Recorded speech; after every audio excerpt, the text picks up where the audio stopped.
बहुत से लोग दोस्तों अपने एयर कंडीशनर को लगातार इस्तेमाल करते रहते हैं, लेकिन वो ये भूल जाते हैं कि एयर कंडीशनर की क्लीनिंग करना भी उन्हें काफ़ी ज़रूरी है। दोस्तों अगर आपके पास एक सैमसंग का एयर कंडीशनर है, तो उसमें दोस्तों सीएफ का एरर भी आपको आता है। आखिर सीएफ का एरर जो है वो किस कंडीशन में आता है और आपको इस एरर को हटाने के लिए क्या करना चाहिए? दोस्तों आज की इस वीडियो में मैं आपको बताने वाला हूँ कि सैमसंग एयर कंडीशनर की क्लीनिंग आपको कब करना चाहिए, सैमसंग के एसी में जो सीएफ एरर आता है उसका रिजोल्यूशन क्या है और सैमसंग के एयर कंडीशनर में जो आपको ऑटो क्लीन का फीचर मिलता है जिससे कि आप इंडोर यूनिट की कूलिंग कॉइल्स को क्लीन कर सकते हैं।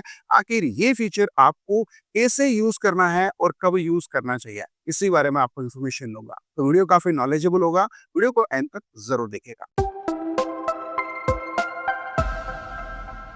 सैमसंग एयर कंडीशनर की क्लीनिंग दोस्तों काफ़ी ज़रूरी है और इसके लिए एसी दोस्तों आपको एक एरर कोड भी फ्लैश करता है। जब कभी भी आपके एसी के जो फ़िल्टर है वो गंदे हो जाते हैं, धूल-मिट्टी से चॉक हो जाता है, तो एसी के डिस्प्ले पर आपको सीएफ एरर शो होता है। तो इस एरर को हटाने के लिए आपको फ़िल्टर को क्लीन करके वापस से लगाना होता है। तो सबसे पहले दोस्तों आप टॉप से फ़िल्टर को रिमूव करें, उसके बाद फ़िल्टर पे दोस्तों पानी का प्रेशर दें, यानी कि स्प्रे मारें और उन्हें प्रॉपर तरीके से क्लीन करके वापस से लगा दें। इससे क्या होगा कि दोस्तों आपका ये जो एरर है वो हट जाएगा। वो एरर कैसे हटेगा वो मैं आपको रिमोट कंट्रोल के थ्रू बताऊँगा। सबसे पहले आपको फ़िल्टर को क्लीन करना है।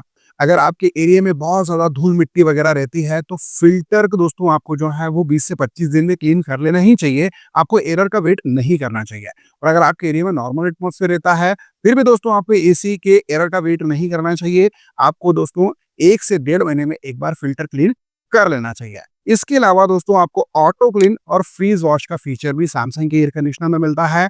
इसे आप कैसे यूज कर सकते हैं वो जानेंगे हम आगे इस वीडियो में। ऑटो क्लीन और फ्रीज वॉश फंक्शन को रिमोट कंट्रोल से ऑपरेट करने के लिए दोस्तों आपका एसी जो है वो स्टैंड बाय मोड पर होना चाहिए, यानी कि एसी की पावर सप्लाई तो ऑन रहेगी लेकिन रिमोट कंट्रोल से वो बंद रहेगा। उसके बाद आपको ऑप्शन बटन को क्लिक करना होता है, जहाँ पर सेकंड नंबर का ऑप्शन है क्लीन वाला। क्लीन वाले बटन को जैसे आप सेट करेंगे तो दोस्तों एसी के इंटरनेट पर आपको जो है वो एक सिंबल शो होगा। फिलहाल मैं ये प्रोसेस कर नहीं रहा हूँ तो यहाँ पर आपको दिख नहीं रहा है, अदरवाइज आप जब भी सेट करेंगे तो आपको वहाँ पर C1 का जो है वो एक सिंबल शो होगा। जस्ट इसके पास में ही दोस्तों ऑप्शन बटन के पास में ही आपको वॉश का ऑप्शन भी दिखाई देता है, लेकिन वो विंड फ्री एयर कंडीशनर के रिमोट कंट्रोल में दिखाई देगा, क्योंकि इस एसी में आपको फ्रीज वॉश का फीचर तो नहीं मिलता, केवल ऑटो क्लीन का फीचर ही देखने को मिलता है। जैसा कि मैंने अभी आपको थोड़ी देर समय पहले बताया कि आप फ़िल्टर क्लीन करेंगे, उन्हें ड्राई कर लेंगे, उसके बाद आपको वापस से फ़िल्टर को जो है वो एसी के इंडोर यूनिट पर फिक्स करना पड़ता है। उस समय दोस्तों आप सीएफ वाले एरर को कैसे हटा पाएँगे? तो यहाँ पर थर्ड नंबर ऑप्शन है दोस्तों, जो है फ़िल्टर रीसेट। इस पर आपको सेट कर देना है तो आपके जो फ़िल्टर हैं वो रीसेट हो जाएँगे, यानी कि किसी भी तरीके से आपको जो ये एरर आ रहा है सीएफ का वो ऑटोमेटिकली हट जाएगा। अभी हम बात करेंगे अगले ऑप्शंस की। तो मल्टीपल टाइम हम इसे प्रेस करेंगे तो यहाँ पर हम अभी ऑटो क्लीन प्रोसेस को सेट कर रहे हैं। तो क्लीन वाले ऑप्शन को रन करने के लिए आपको सेकंड नंबर वाले ऑप्शन पर क्लिक करना है। अगर आपका एक विंड फ्री वाला एयर कंडीशनर होता तो उस पर आपको C1 का एरर शो होता। वैसे फिलहाल इस पर भी दिख रहा है कि यहाँ पर 1 का जो सिंबल है वो शो हो गया है, यानी कि एसी का जो ब्लोअर है वो भी ऑटोमेटिकली बंद हो जाएगा।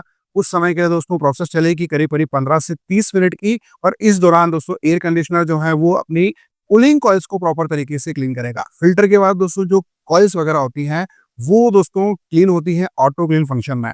सेम दोस्तों आप फ्रीज वॉश अगर करना चाहते हैं तो फ्रीज वॉश वाले फंक्शन में भी आप इसी तरीके से कर सकते हैं, जैसे कि क्लीन बटन को मैंने एक्टिवेट करना आपको यहाँ से बताया है। सेम आपको जो है वो क्लीन बटन के पास वॉश का बटन मिल जाता है, उसको भी केवल आपको सेट बटन पर ही क्लिक करना पड़ता है। वॉश वाली जो प्रोसेस है वो करीब-करीब 30 मिनट से लेकर 80 मिनट तक परफॉर्म होती है। उस दौरान आपके एयर कंडीशनर के इंडोर यूनिट में आइस फ्रीज होती है।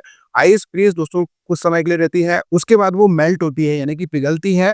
और दोस्तों जब मेल्ट होती है तो आइस के साथ-साथ दोस्तों जो भी धूल-मिट्टी वगैरह या डस्ट होती है वो भी पानी के थ्रू, ड्रेन पाइप के थ्रू आसानी से पिघल कर बाहर हो जाती है, और उस कंडीशन में आपकी इंडोर यूनिट की जो कॉइल्स है वो पूरी तरीके से फ्रेश हो जाती है। एसी से आपको एक अच्छी एयर डिलीवरी मिलती है, कूलिंग का परफॉर्मेंस भी आपको काफ़ी बढ़िया मिलता है। तो जब भी आप क्लीनिंग की प्रोसेस करें, अगर आपका विंड फ्री एयर कंडीशनर है तो ऑटो क्लीन और फ्रीज वॉश दोनों फंक्शन को ज़रूर यूज़ कराएँ। लेकिन अगर आपका जो एसी है वो विंड फ्री नहीं है, तो उसमें आप ऑटो क्लीन फंक्शन को यूज़ कर सकते हैं।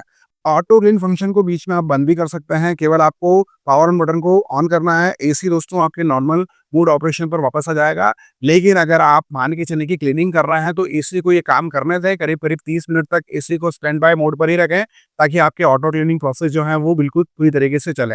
लेकिन बीच में अगर आपको कुछ काम वगैरह आ गया है तो आप चाहें तो इसे यहाँ से कैंसल भी कर सकते हैं। लेकिन जब भी आप एसी को दोस्तों बंद करेंगे तो वापस से ऑटो क्लीन की प्रोसेस जो है वो एक्टिव हो जाएगी। तो आप चाहें तो यहाँ से आप उसे डीएक्टिवेट भी कर सकते हैं।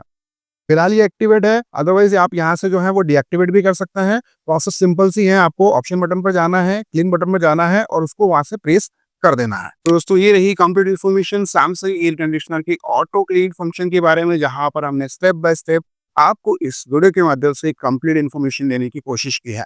मैं उम्मीद करता हूँ आपको हमारा ये वीडियो ज़रूर नॉलेजेबल लगा होगा। वीडियो अगर आपको यूज़फुल लगा हो तो इस वीडियो को ज़्यादा से ज़्यादा अपना फैमिली, फ्रेंड्स मेंबर के साथ ज़रूर शेयर कीजिएगा और अगर आपके कोई सवाल है तो प्लीज़ कमेंट ज़रूर करें।